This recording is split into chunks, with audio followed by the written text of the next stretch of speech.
පළවෙනි අදිරිය තමයි සාමාන්‍ය උණක් වගේ හැදෙනවා වෛරස්.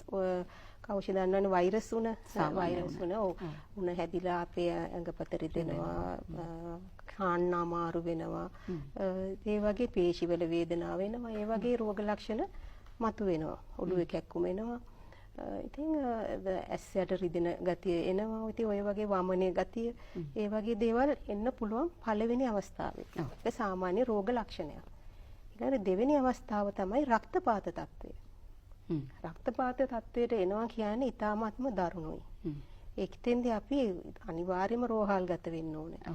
ඒතර මුල් කාලේදී කවුෂේ සාමාන්‍ය කෙනෙක්ගේ නම් වෛරස් මේ ඩෙන්ගු රෝගයේ වෛරස් එක ඇතුළු වුණාම ප්ලේට්ලට් කියලා රුධිර පට්ටිකා කියලා අපි රුධිරේ තියෙනවානේ රුධිර කැට ගැසීමට අවශ්‍ය වෙන මේ සංඝටකයක්. ඒකේ ප්‍රමාණය අඩු වෙනවා. ඒක 150ට වඩා ඉහළින් තමයි තියෙන්නේ සාමාන්‍ය කෙනෙක්ගේ නම්.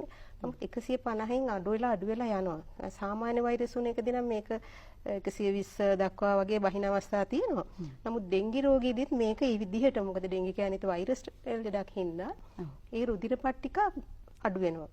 අඩු වෙලා හැබැයි ඉතින් ඕගොල්ලෝ දැන් සාමාන්‍යයෙන් අපි නම් කියන්නේ උණ හැදිලා දවස් 3ට